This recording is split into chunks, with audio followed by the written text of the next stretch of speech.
All right, everybody, what's going on? How y'all doing? And welcome to today's edition of SWAC Talk, the show we cover the SWAC inside and out. I am your tour guide around the SWAC. Steve Wells coming at you, and we are finished with the regular season, man. 14 weeks of football in the books. So we're gonna talk about the final regular season week 14. We're gonna wrap up that week, and it's onward and upward from there. After this Saturday is the SWAC championship game. Then following Saturday is the Celebration Bowl. So football is rapidly approaching its end.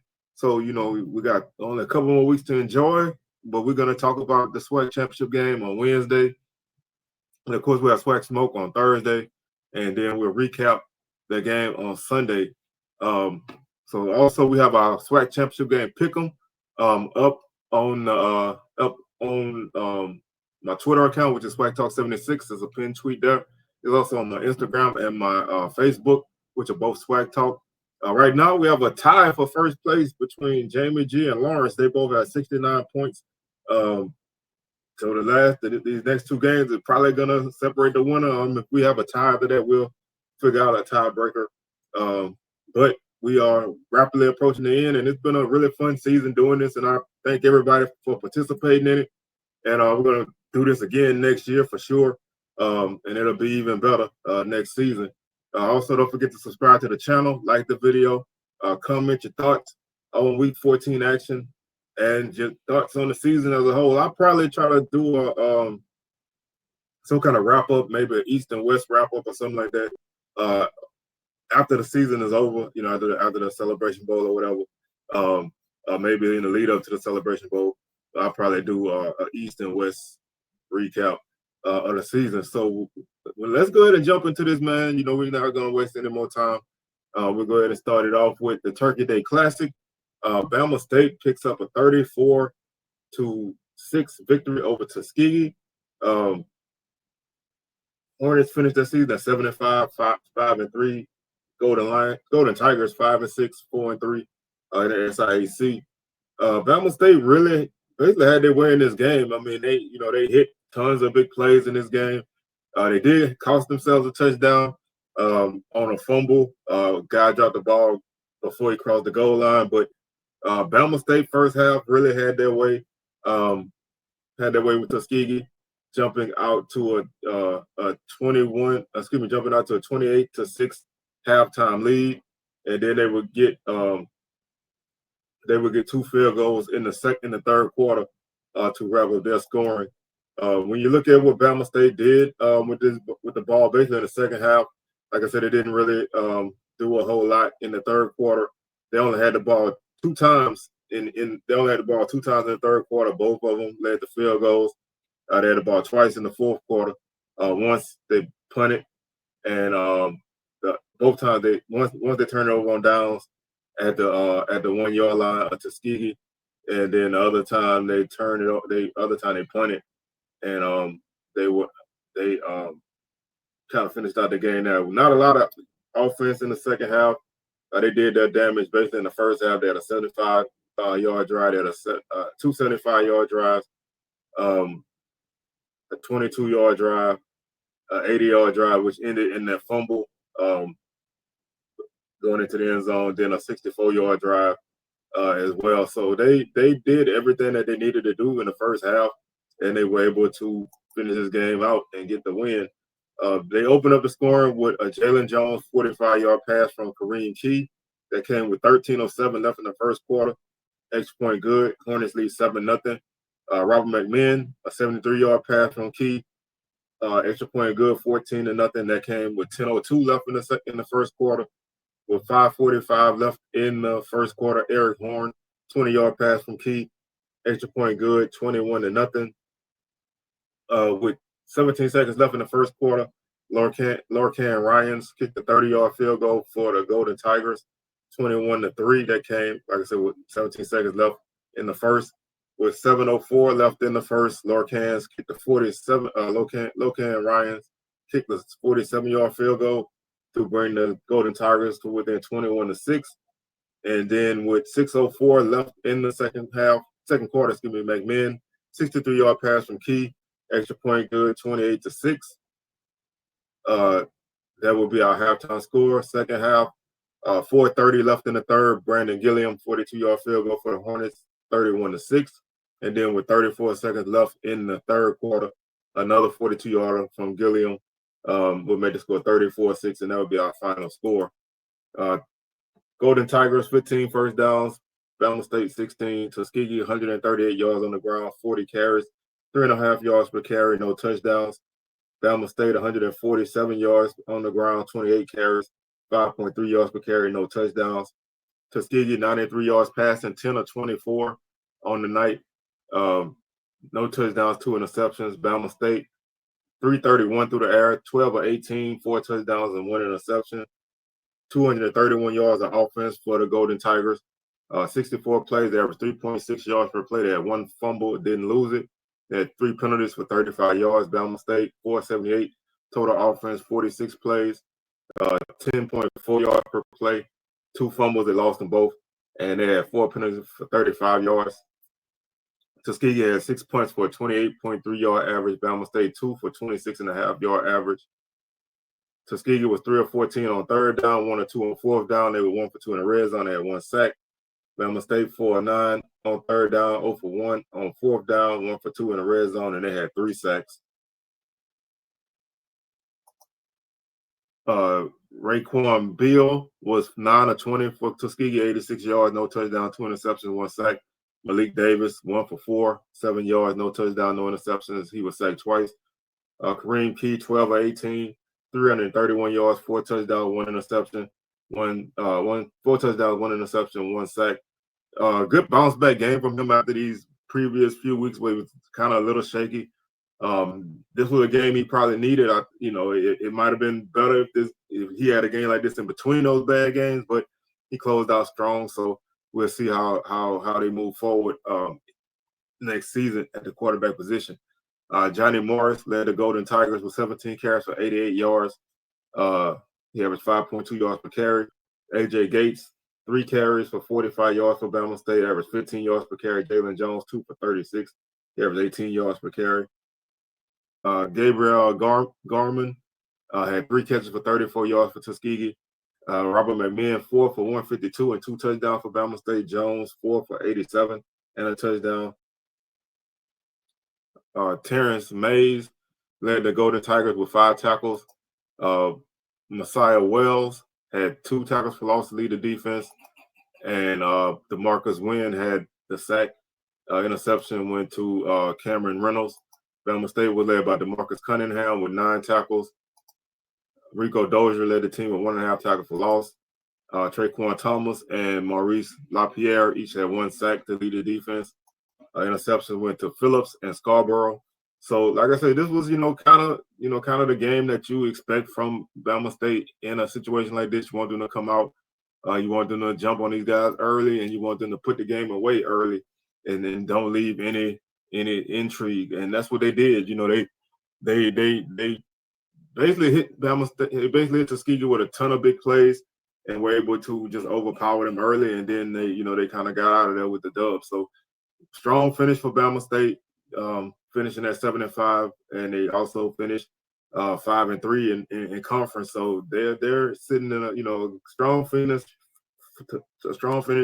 Not where some people thought they might have been, but considering everything they went through with the attrition at the quarterback position, I think they finished this thing out pretty well. And got a very important victory in the 100 Turkey Day Classic. You always want to win this game regardless of where you stand record-wise or anything like that. So they took care of business, and they didn't overlook these guys, because a team like this can cause you some problems if you overlook them.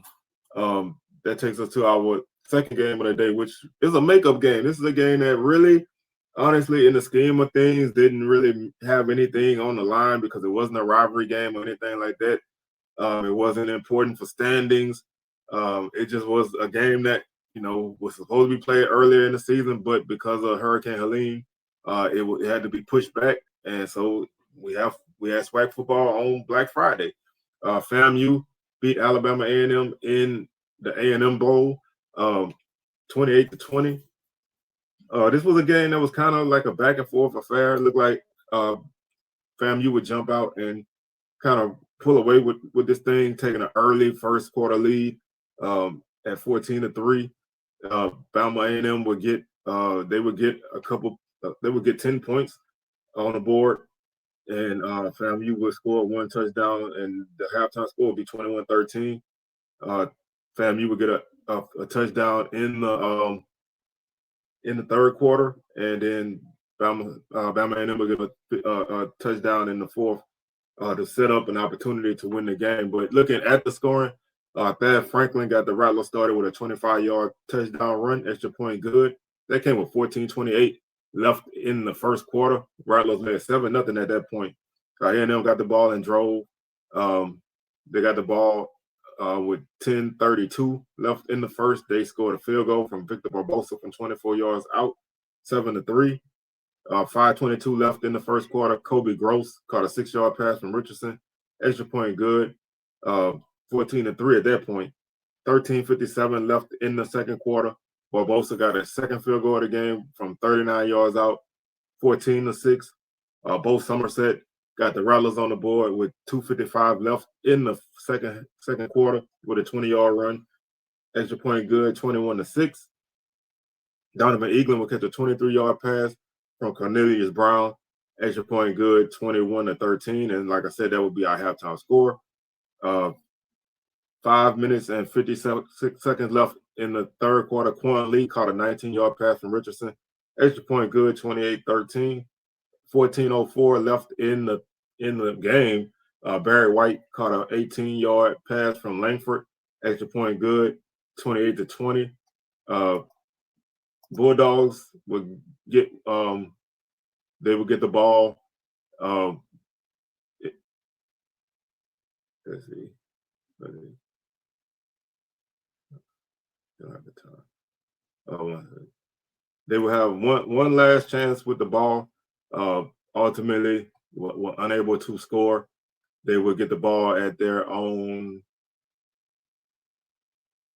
They would get the ball at their own 25-yard line with 3:45 left in the game. They would drive to their own They would drive to their 34 and ultimately have to punt. With they would punt the ball back to FAMU with 2:28 left in the game, and the Rattlers will run the clock out and get out of there with the victory. So not a lot of intrigue there. They had an opportunity to score but couldn't get it done. FAMU holds on and wins. 22 first downs for the Bulldogs, 21 for the Rattlers, 75 yards on the ground for A&M. Really good game for FAMU defense against the run. Bama A&M was a team who was a really strong running team, and they were able to hold them to 75 yards, 31 carries, 2.4 yards per carry, and no touchdowns. FAMU 232 on the ground. That's their second strong running game of the season. 33 carries, 7 yards per carry, 2 touchdowns. As you see, they kind of had a more aggressive approach to running the ball these last couple of weeks. And if they did that more, then this season probably would have been different because they had the backs to do it. 261 through the air for the Bulldogs, 22 of 45, 2 touchdowns, 2 interceptions, 193 total passing yardage for the Rattlers, 19 of 26, 2 touchdowns, no interceptions, 336 yards total offense for the Bulldogs, 76 plays, 4.4 yards per play. They had 1 fumble, didn't lose it. They had 15 penalties for 142 yards, 425 yards for the Rattlers, 59 plays, 7.2 yards per play. They fumbled once and lost it. And they had 7 penalties for 88 yards. Bulldogs punted 4 times for a 43.8-yard average. Rattlers 5 for 34.4. A&M was 7 of 18 on third down, 1 of 3 on fourth down. They were 3 of 3 in the red zone, no sacks. FAMU 5 of 13 on third down, 0 for 1 on fourth down, 3 or 4 in the red zone, and they had 3 sacks. Individually, Quad Brown 18 of 36, 206 yards, 1 touchdown, 2 interceptions, 2 sacks. Langford 3 of 8 for 41 yards, 1 touchdown, no interceptions, 1 sack. And Austin McCready had a pass on a fake punt for 14 yards, making him 1 for 1 for 14 yards. Daniel Richardson, 19 of 26, 193 yards, 2 touchdowns, no interceptions, no sacks. Langford, 16 carries, 70 yards, no touchdowns. He finished short. He finished just short of 1,000 yards. They didn't cross that 1,000-yard milestone this season, but another strong season for him. Kelvin Dean led the Rattlers with 12 carries for 74 yards. He averaged 6.2 yards per carry. Somerset, 8 for 74 and a touchdown. He averaged 9.3 yards per carry. Franklin had 9 for 41 and a touchdown. He averaged 4.6 yards per carry. Goldie Lawrence had a 35-yard run for the Rattlers. So they had a very productive day on the ground. They only lost 8 yards in the running game. So they were very productive all game long. Hambrick led the Bulldogs with 5 catches for 52 yards. Miller made his return. He was 7 for 43. White, 3 for 41 on a touchdown. Herring, 3 for 40. Lee led FAMU with six catches for 68 yards and a touchdown. Lawrence, 3 for 31. Burris, 3 for 27. Franklin, 1 for 22. Cortez Andrews led the Bulldogs with 11 tackles. He also led the team with 1.5 tackles for loss. Like I said, they had no sacks or interceptions. FAMU was led by Deco Wilson with 10 tackles. Alan Smith and Davion Westmoreland each had 2 tackles for loss apiece. Westmoreland led the team with 2 sacks. Interceptions went to Wilson and Huggins. So, like I said, for a game that, didn't have a lot on the line other than wanting to close your season out strong and, just playing for pride, this was a game that was kind of a fits and start type of game. And it was a really strong game in the run game for FAMU on defense and offense. And that's something that they hadn't had all season in terms of both at the same time. The last week at Bethune, they ran the ball extremely well. I think against TSU, they ran the ball extremely well. They had been struggling in the run game. And like I said, I think it was more lack of carries than it was talent in running the ball. So they showed that they could do it. I think if they really would have focused more on the run, that would have made some things a little bit easier for them on both sides of the ball. Would have gave the defense a little bit more rest and maybe even gave them an opportunity to not lose a couple of those games they lost late in the season. That takes us to our final game of the regular season, and that is the Bayou Classic. Southern and Grambling. Southern wins this game 24-14. And this was basically, if you hadn't seen Southern play this season, this is basically the typical Southern game, although it didn't go into overtime and it didn't come down to a last-second score. But this was basically what Southern football is, play good defense, hit the plays that you can hit on offense, and then kind of just, kind of feel your way around for a couple quarters and ultimately find yourself on the positive side of the result. This game really, to me, Grambling's offense did not show up really, whether it was play calling or Miles Crawley not being 100%, and not really having a full trust or having a guy like Del J. Bailey not be fully acclimated to run the offense. They just didn't really have a lot going on offense. The Southern defense had a big part in that. But special teams kept Grambling in this game, and Andrew Jones on defense kept Grambling in this game. Not to take away from Horton and a couple of Horton and Cage, a couple of Baton Rouge guys on that defense.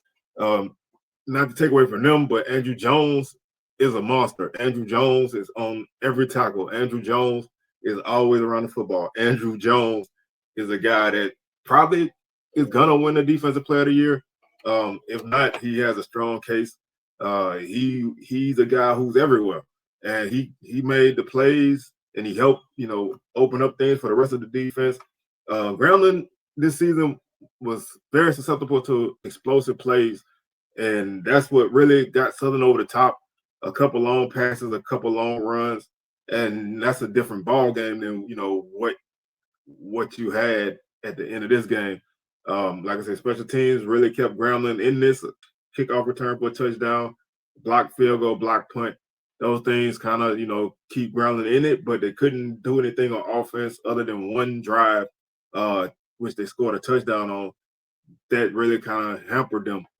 But I do think that this Grambling team still has a bright future. I think they still, got to fill some holes and, figure out a couple of things. But they have talent on this team. I think they're just a boom or bust type of team. They're a team who definitely needs to turn you over and have short fields. And when that doesn't work, it's tough to get those plays that they need. Southern scored their first quarter touchdown of the season in this game with 5:03 left in the first when C.J. Russell had a 1-yard touchdown run. Extra point was good. Southern led 7-0. 9:07 left in the second quarter. Josh Griffin 26-yard field goal for Southern, 10-0 at that point. Grambling will return and soon kick off. 94 yards by Tylon Williams, another Baton Rouge area guy. 8:54 left in the second quarter. Extra point was good. Grambling trailed 10-7 at that point.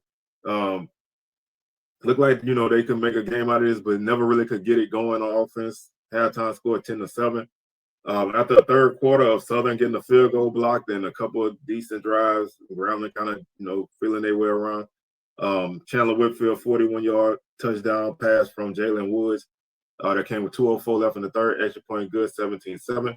Grambling would go on a drive on the ensuing possession, going 8 plays and 89 yards. Took 3:44 of the clock and got a Keelan Elder 4-yard run that made the score 17-14. And then with 3:24 left in the game, Kendrick Grimes 45-yard run for Southern.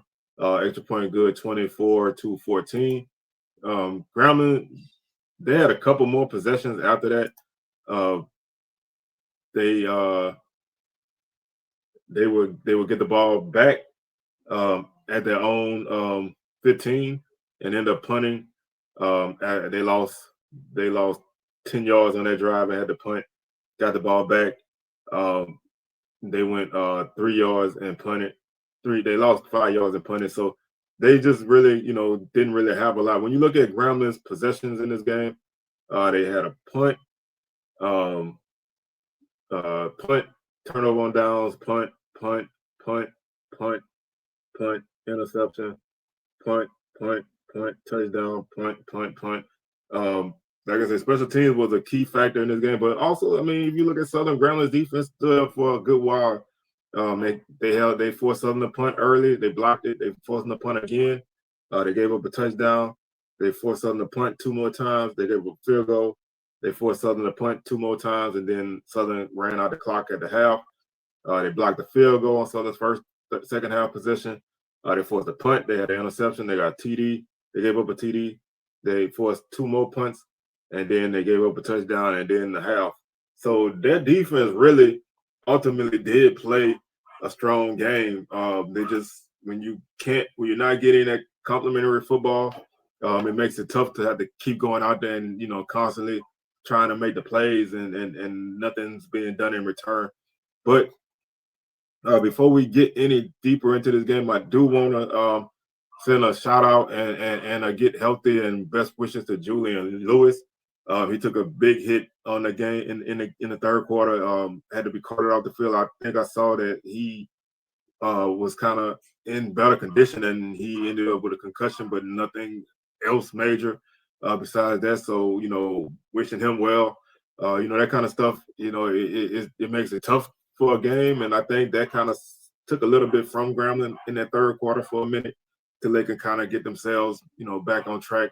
And so that kind of you have rivalry and you talk about how much you don't like these guys and they don't like you, but you don't want to see guys getting carted off the field like that. So I'm glad to see that he was able to basically not have any a concussion is major, but anything else that would keep him hospitalized. I'm glad that he was able to basically be upgraded and recover. So wishing him the best, and just hoping that he pulls through. Grambling 9 first downs, Southern 14 first downs. Grambling 49 yards on the ground, 31 carries. They only average 1.6 yards per carry and 1 touchdown. I don't, like I said, I don't want to harp on Grambling too much because I know a lot of y'all, y'all know I'm a Southern fan, so Grambling's my rival. But I don't want to sit here and harp on Grambling. But I think the running game this season was disappointing. I think they had the backs to run the ball better. I know the offensive line kind of struggled a little bit, and quarterback play wasn't exactly where it should be. especially with a guy coming in as the offensive player of the year. He did get banged up because he took a lot of hits, but I think with the guys they had that could run the ball, I'm talking about Hargrove and Bradford and Talbot and Elder. I think a team like that, no matter who they're playing, they should definitely run the ball for more than 49 yards. Now they did lose. They did lose some yards because of sacks, but even without the sack lost yardage, they probably finished with like 107 yards, and that's still not, that's still not enough to win the ball game unless you're throwing the ball extremely well. But they just struggle to run the ball here. Southern 209 yards on 45 carries, 4.6 yards per carry. They had 2 touchdowns. A lot of Southern's yardage came on big runs. Grambling did a really good job of really stuffing Southern on most run plays. Like I said, they were able to hit a couple big runs, and that really inflated that number a lot. No big plays. If maybe 1 or 2 of them don't happen, because one of them was a direct touchdown. One of them led to a field goal.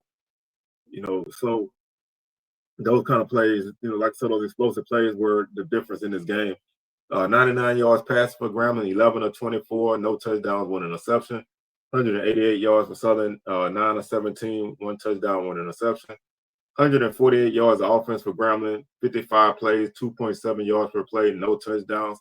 They had 15 penalties for 130 yards.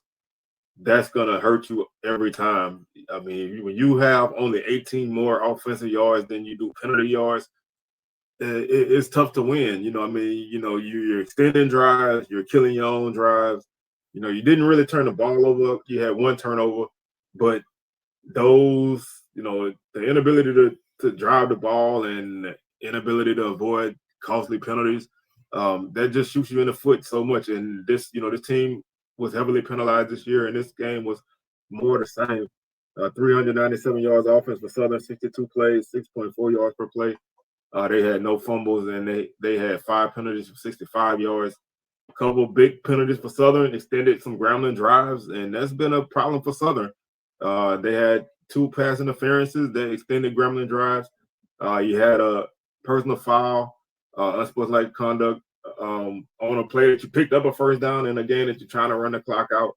Those kind of things, can't happen. Those are the kind of things that, in another game would probably cost you the game. It just, you just was playing very well on one side of the ball that didn't hurt you. But that, those kind of penalties are always hurt you because they extend drives and they end drives. Like I said, you don't get that 15-yard penalty on that after that run. You're a little bit closer. Maybe you can tack on a late touchdown, but it didn't matter ultimately because you ran the clock out after that. But those 2 pass interferences could have led to the points. And so you kind of avoided that, but that doesn't happen a lot. 39.7 yard average for Grambling on 12 points. Southern 30.2 yard average on 9 points. Grambling finished the night 0 of 13 on 3rd down. Didn't attempt a 4th down. Well, they did attempt a 4th down. They didn't get it. I don't know why they said they didn't attempt one, but they were 0 for 1 on 4th down. 0 for 13 on 3rd down. They had 1 for 1 in the red zone. They did have 3 sacks. And like I said, the defense really played a solid game. I don't think, like I said, other than a few big plays, I don't think that defense did a lot wrong. They did everything that they could, and the special teams did everything that they could. And then, it's like, one side of the ball just couldn't answer the bell. Southern 2 of 14 on 3rd down, 0 for 0 on 4th down. They had 1 for 2 in the red zone, and they had 4 sacks. Individually, Bailey 5 of 8 for 65 yards, no touchdown, no interceptions. He was sacked 3 times. Crawley 6 of 16 for 34 yards, no touchdown, 1 interception. He had 1 sack. Woods 9 of 17 for Southern, 188 yards, 1 touchdown, 1 interception. He was sacked 3 times. Elder led Grambling with 10 carries for 47 yards and a touchdown. Rhymes 12 for 110 for Southern and a touchdown. He averaged 9.2 yards per carry. Dillon 12 for 81, excuse me. He averaged 6.8 yards per carry, and he had a 74-yard run. Rhymes had a 45-yard run, and Southern had a 54-yard pass, as well as a 45-yard pass. So they, like I said, those are the explosive plays that were the big difference in this game. Gramblin's longest run on the night was 16 yards. The longest pass on the night was 47 yards, which came on their scoring drive. So, it's just when you have those kind of games where you can't really, get the yardage, it makes it tough for you. Williams had one catch for 47 yards to lead Grambling. They only had one guy catch more than one pass, and that was Javon Robinson. He had two catches for 6 yards. They just, really just struggled there. Whitfield led Southern with five catches for 146 yards and a touchdown. Jones led Grambling with 10 tackles. He also had 3.5 tackles for loss to lead the defense. Horton had 1.5 tackles for loss, 1.5 sacks to lead the defense. Interception was by Davis. Southern was led by Page with 9 tackles. On the night, he also had 3 tackles for loss to lead the defense. Gibbons 2 sacks to lead the defense. Brister had the interception. And one key thing, we'll talk about it as we get into the championship. Herman Bristol III is going to miss the first half of the SWAC championship game. He got thrown out for the targeting call. So, that's something that we'll look at when we talk about the championship game. But also, Tylon Williams had a 1 yard, one kickoff return for 94 yards and a touchdown. So that was a big difference. And like I said, Grambling blocked the field goal and blocked the punt. So strong special teams for them. Just everything else just really was hard to get going on this game. Looking at the final standings, everybody's season is over. Jackson State is 8-0, 10-2 in the 10-2 overall. They're on an 8-game winning streak, and they head into the SWAC championship game at home as the East Division champs. Bama State is 5-3, 7-5 overall. They won 2 in a row. FAMU 5-3, 7-5 overall. They've also won their last 2 games. FAMU, in terms of the standings, FAMU will finish second. They tied with Bama State for second place, but FAMU will get the. If you wanted to look at it that way, they will get the second spot because they beat Bama State, excuse me. Alabama A&M finished 4-4 and 6-6, perfectly balanced. They finished the game with 1 loss. I don't like to say 1 loss in a row, but they finished the game losing their last game. Finished the season losing their last game. Bethune-Cookman finished 2-6, 2-10 overall. They finished on a 3-game losing streak. And Valley finished 1-7 and 1-11 overall. They finished losing their last game. When you look at the West, Southern wins the West at 7-1, 8-4 overall. They are on a 4-game winning streak, and they head into the SWAC championship game on Saturday against Jackson State. Alcorn finished second at 5-3, 6-6 overall. They finished losing their last game. Texas Southern 4-4, 5-6 overall. They finished on a 2-game winning streak. So that was a team picked last by the media in that SWAC media day, and they finished 3rd place. So they finished 3rd place. So that's a solid season for them, and they had an opportunity to win another game if they closed out their Southern game. They had an opportunity, to kind of be in a couple other games, but they ultimately just came up short in those games. But 4-4, 5-6 is not a bad season for a team that was picked to win a game or 2. So they finished on a 2-game winning streak. Prairie View finished 3-5, 5-7 overall. They lost 2 in a row. Groundland finished 2-6, 5-7 overall. They lost 2 in a row. And Pine Bluff finished 2-6, 3-9 overall, and they lost 4 in a row. So that's basically where we stand. And like I said, SWAC championship game is on Saturday, December 7th. So you definitely have a big game there. Southern and Jackson hooking up again. These 2 teams met early in the season. Jackson State picked up the win there. Southern going to look to see if they can make a better game out of it. JSU going to look to see if they can seal a deal and head to Atlanta. So that game is a 1 o'clock kickoff on ESPN2. Saturday, December 7th. Winner goes to Celebration Bowl to take on South Carolina State. So with that being said, man, I'm your tour guide around the SWAC Seawells. Signing out, and I will catch y'all on the rebound. Peace.